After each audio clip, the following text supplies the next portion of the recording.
আয়েশা রাদিয়াল্লাহু তাআলা আনহা বলেন, আইয়ুমা ইমরাতিন নাকাহাত বিগাইরি ইযনি ওয়ালিহা ফানিকাহুহা বাতিল ফানিকাহুহা বাতিল ফানিকাহুহা বাতিল।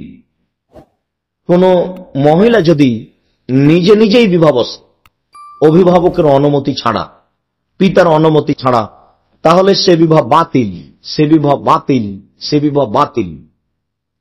কথাটি জোর দিতে গিয়ে রাসূল সাল্লাল্লাহু আলাইহি সাল্লাম এভাবে বলেছে। কাজেই কোর্ট কাচারিতে, কাজী অফিসে যে বিবাহ হচ্ছে, এগুলো বিবাহ জায়েজ নয়। কোন মেয়ে যদি বের হয়ে গিয়ে বিবাহ বন্ধনে আবদ্ধ হয় আর তার পিতা যদি রাজি না থাকে, তাহলে 7টি ছেলে হলেও 10টি সন্তান হলেও কোনো সন্তান বৈধ হবে না, সব হবে অবৈধ জার সন্তান।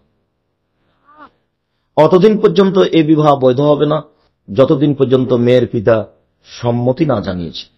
অন্তত যদি মুখেও এই কথাটা বলেন যে আচ্ছা ঠিক আছে, আমি তোমাদের বিবাহতে রাজি, এই কথাটা বললে অন্তত তাদের সংসারটা বৈধ হবে। পিতা তো হিসাব করে না সংসার কিভাবে চলবে, শরীয়ত তো যে বুঝে না, যেহেতু নিজে আহাল পরিবার বোঝার কোনো হিসাব নেই। ঢাকা বিশ্ববিদ্যালয়ে পড়ে, কলিকাতা বিশ্ববিদ্যালয়ে মেয়ে পড়ে, বহির্বিশ্বে পড়ে, বারবার খোঁজ নিচ্ছে, আম্মু কি কেমন আছো, কিভাবে আছো, টাকা পয়সা লাগলেই বলতে হবে, কোনো সময় অসুবিধা যেন হয় না। এইভাবে দিন রাত মেয়ের খোঁজ নেই। নিতে নিতে হঠাৎ একদিন বলল তার ভাতিজা যে চাচা শুনেছেন কি, ও খালেদা তো বের হয়ে গেছে, ও তো বিশ্ববিদ্যালয়ে নেই।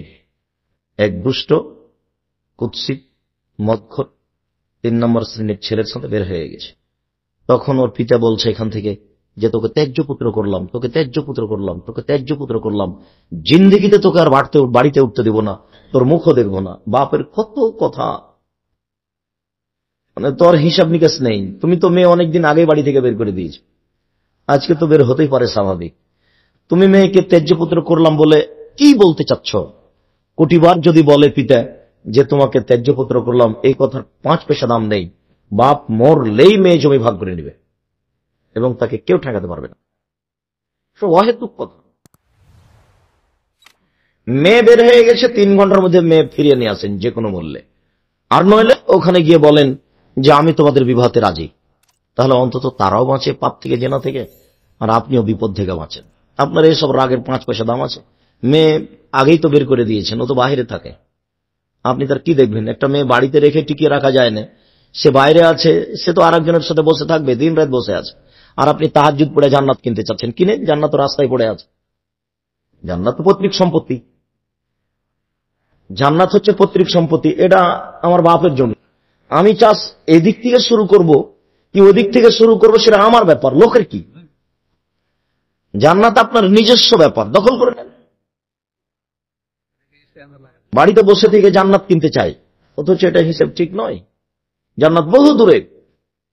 আবু হুরায়রা রাদিয়াল্লাহু তাআলা আনহু বলেন, অন্য এক বর্ণনায় এসেছে, মুসা আশআরী রাদিয়াল্লাহু তাআলা আনহু বলেন, রাসূল সাল্লাল্লাহু আলাইহি সাল্লাম বলেছেন, লা তুযাব্বিজুল মারাতু আল মারাতা ওয়া লা তুযাব্বিজু নাফসাহা।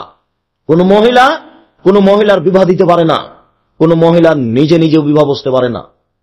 খালা ঢং দেখাচ্ছে যে তোমার বিবাহ, তোমার পিতা বিবাহতে রাজি নয়, তুমি চলে আসো, আমি তোমার খালা তোমার বিবাহ দিয়ে দেবো। খালা বিবাহ দিয়ে দিল। মামি বলছে যে তোমার আব্বা রাজি হবে না, তুমি এখানে চলে আসো, আমি বিবাহ দিয়ে দেবো। মামির ক্ষমতা, চাচির ক্ষমতা।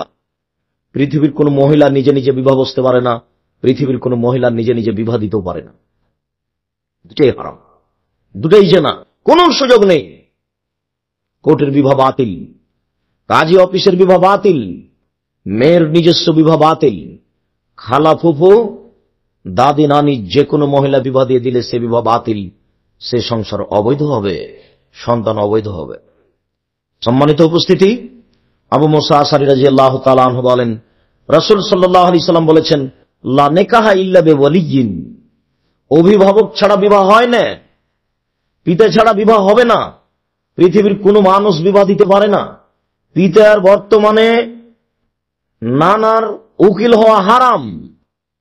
পিতা যখন বেঁচে আছেন তখন দাদার বিবাহতে উকিল হওয়া নাজায়েজ, হারাম। পিতা যখন বেঁচে আছেন তখন জ্যাঠো উকিল হবেন, চাচা উকিল হবেন, এই নীতি হারাম, নাজায়েজ, কোনো সুযোগ নেই। নানা উকিল হতে পারে না, দাদা উকিল হতে পারে না, জ্যাঠ উকিল হতে পারে না। এই মেয়ের পিতাই হচ্ছে সবচেয়ে পাওয়ারফুল মানুষ, তার সাথে কোনো মানুষ টিকতে পারে না। যতক্ষণ পর্যন্ত পিতার বিবেক আছে, পিতা বেঁচে আছে, ততক্ষণ পর্যন্ত কোনো মানুষ উকিল অভিভাবক হতে পারে না। এদেশে যে উকিল হওয়া নীতি আছে, এই নীতিও হারাম। বিবাহের সূচনাই শত শত না যায় যে হারাম কাজ। তিনি বলেন, লা নিকাহা ইল্লা বিশাহিদাইনি, দুইজন সাক্ষী ছাড়া বিবাহ হয় না। আজকাল কোর্ট কাচারিতে এই কাবিননামা বইয়ের খাতাতে 4টা সাক্ষীর জায়গা আছে। 4টা সাক্ষী না যায় হারাম, 4টা সাক্ষী চলবে না। 4টা সাক্ষীতে ইসলামকে অপমান করা হয়েছে। ইসলামে 4টা সাক্ষী চায়নি। আল্লাহ রাসূল বলেছেন 2জন সাক্ষী লাগবে, মেয়ের পক্ষে কি ছেলের পক্ষে এ কথা তিনি বলেননি। 2জন পুরুষ লাগবে একটা বিবাহ বৈধ হওয়ার জন্য। একটা বিবাহ বৈধ হওয়ার জন্য একজন অভিভাবক মেয়ের পিতা লাগবে, আর 2জন সাক্ষী লাগবে। 2জন সাক্ষীকে সামনে রেখে মেয়ের পিতা বলবেন, আমি তোমাদের বিবাহতে রাজি। শুধু এই কথা বললেই যথেষ্ট, আর কিছু না বললেও হবে। আপনি একটা বাস্তব বৈঠক করেন, সেটা ভিন্ন কথা। আপনি হামসলা পড়েন, কোরআন মাজিদে 3টা আয়াত পড়েন, তারপর আপনি বলেন যে আমার মেয়ে খালেদা এত নগদ এত বাকি, তোমার সাথে বিবাহ বন্ধনে আবদ্ধ হতে রাজি, তুমি তাকে স্ত্রী হিসেবে কবুল করে কথা আপনি বাস্তবায়ন করেন, তাতে আসে যায় না। কিন্তু একটা বিবাহ বৈধ 2জন সাক্ষীকে সামনে রেখে মেয়ের পিতা বলবে, আমি তোমার বিবাহে তোমাদের বিবাহে রাজি, এই কথা বললেই তাদের সংসার বৈধ। এছাড়া পৃথিবীর কোন স্থানে এই বিবাহ বৈধ হতে পারে না।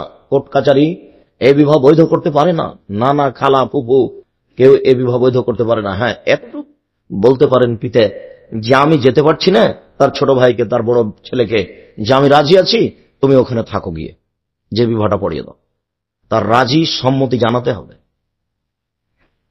ছেলে লন্ডনে আমেরিকাতে আছে, এখানে মেয়ের পিতা এই কণ্ঠস্বরটা লাউড স্পিকারটা উঁচু করে দিয়ে কথা বলবে যে আমার মেয়ে তোমার সাথে বিবাহ বন্ধনে আবদ্ধ হতে রাজি।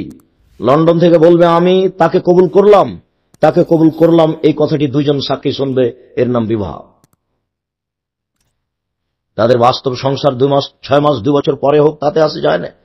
একটা বিবাহ বৈধ হওয়ার জন্য এতটুকুই যথেষ্ট।